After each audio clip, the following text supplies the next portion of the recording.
Pourquoi chaque année 10 000 enfants sont-ils recrutés dans des centres militaires au Burkina Faso? Ce chiffre impressionnant pourrait faire croire à une préparation à la guerre, mais la réalité est bien différente. Sous l'impulsion du capitaine Traoré, il ne s'agit pas d'entraîner des enfants soldats, mais de former la future élite du pays à l'éducation, au patriotisme et à la dignité. Cette initiative inhabituelle n'est pas un hasard. Elle répond à une urgence nationale. Transformer une jeunesse trop longtemps marquée par la corruption, l'influence étrangère et la perte d'identité. Traoré veut forger une génération capable de défendre les richesses du Burkina Faso et de résister aux manipulations extérieures. En lançant un programme aussi massif, le chef de l'État veut s'assurer que le pays ne retombe jamais dans les erreurs du passé. Si cette mission échoue, le Burkina Faso risque de voir sa souveraineté et ses ressources à nouveau pillées, laissant les enfants d'aujourd'hui prisonniers du même cycle de dépendance et de division.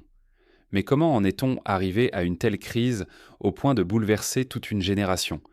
Pour comprendre l'ampleur de la solution de Traoré, il faut d'abord remonter à la racine du problème qui a plongé le Burkina Faso dans cette situation d'urgence nationale.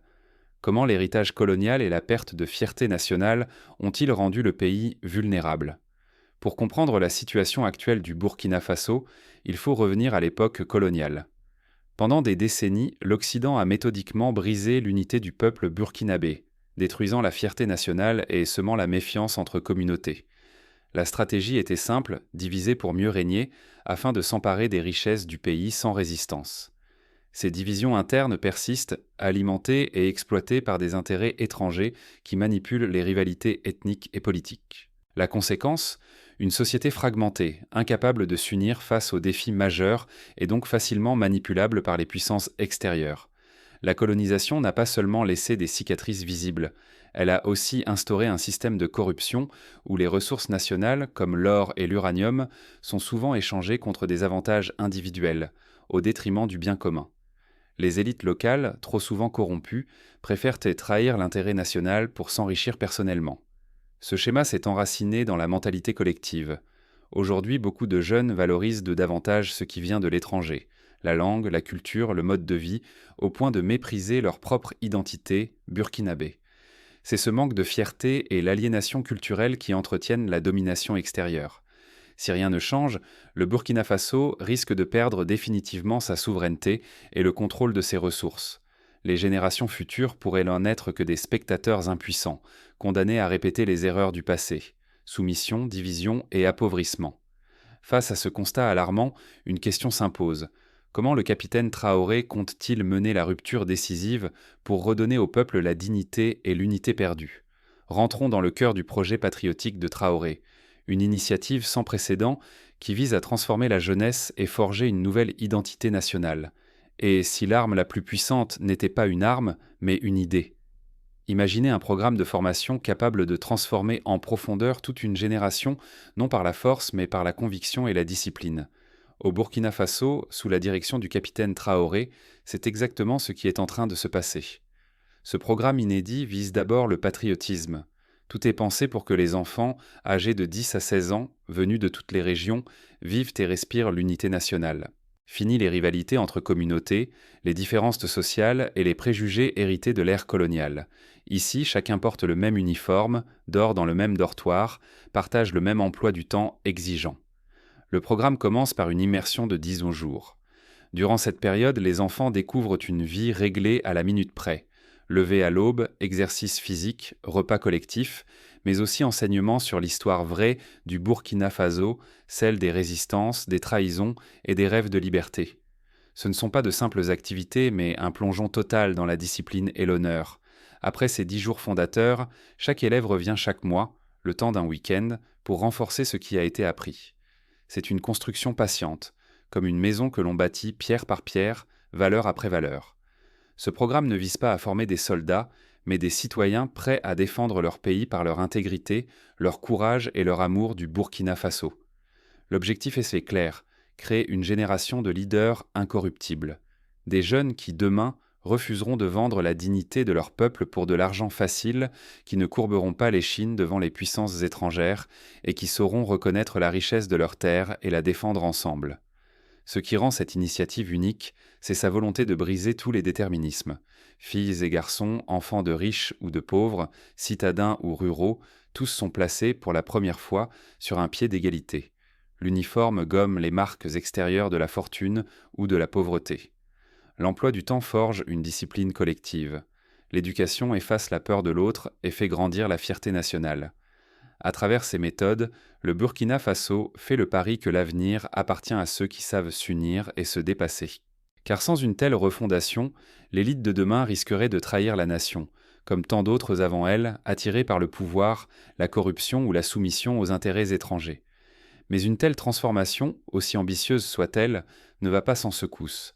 Quelles sont déjà les premières de conséquences de cette expérience sur les enfants eux-mêmes et sur le pays tout entier?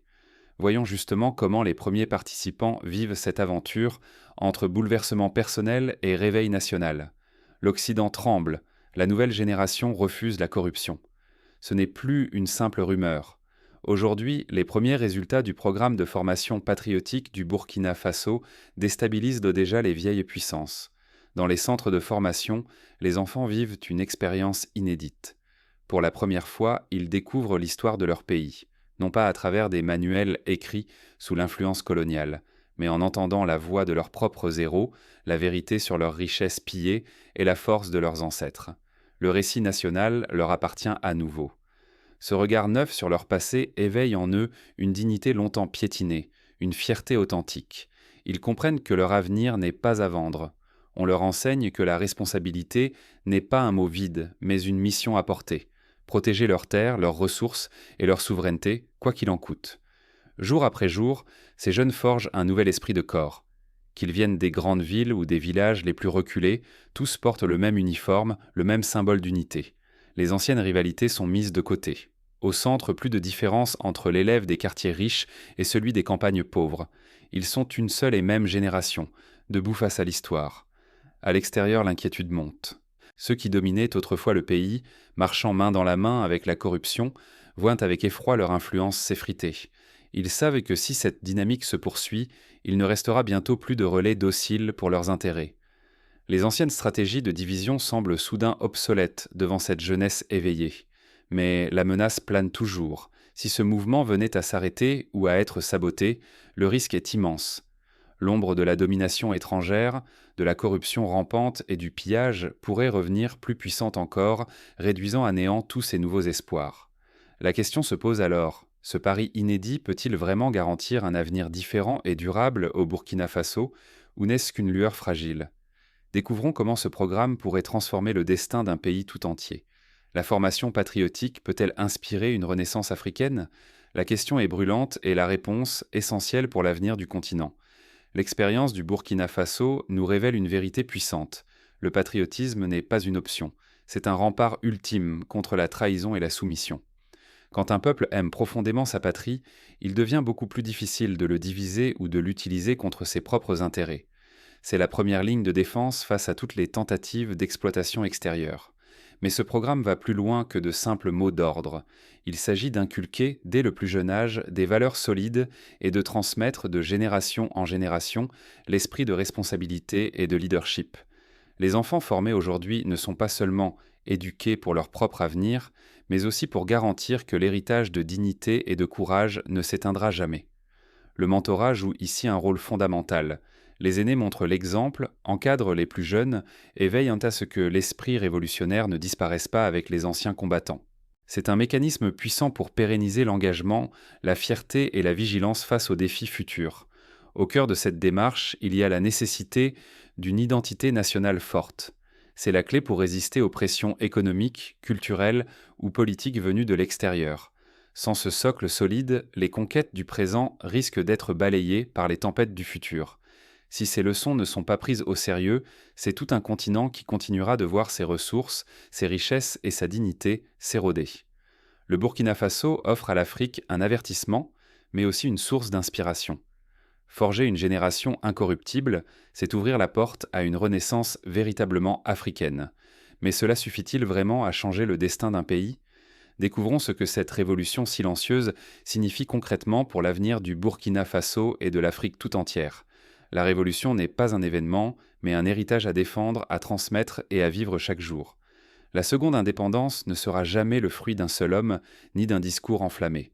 C'est un choix collectif, une responsabilité qui appartient à chaque génération, à chaque citoyen qui refuse la résignation et la soumission. Ce programme de formation patriotique, initié par le capitaine Traoré, n'est pas une simple nouveauté ni un geste symbolique. C'est la fondation d'un nouvel esprit national, bâti sur la dignité, l'unité et la vigilance.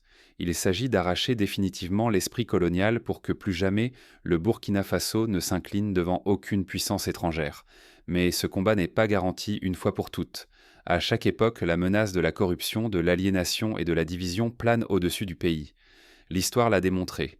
À chaque fois que la vigilance faiblit, les forces extérieures avancent, exploitent, divisent et volent le fruit du travail collectif. L'avenir du Burkina Faso et au-delà, celui de l'Afrique tout entière, dépend du courage de regarder en face les erreurs du passé et d'en tirer les leçons. Il repose sur la volonté de chaque génération d'incarner l'exemple, de refuser la facilité et de défendre l'intérêt général contre les intérêts individuels ou étrangers. La dignité nationale ne s'achète pas. Elle se cultive par l'éducation, par l'exigence envers soi-même et l'engagement au service du pays. Les richesses naturelles, le respect, l'indépendance réelle, tout cela se protège d'abord dans les esprits et dans les cœurs. C'est là que commence la révolution permanente. Chacun peut et doit agir à son niveau, que ce soit à travers l'éducation des enfants, la préservation de la mémoire des anciens ou le refus de la corruption au quotidien.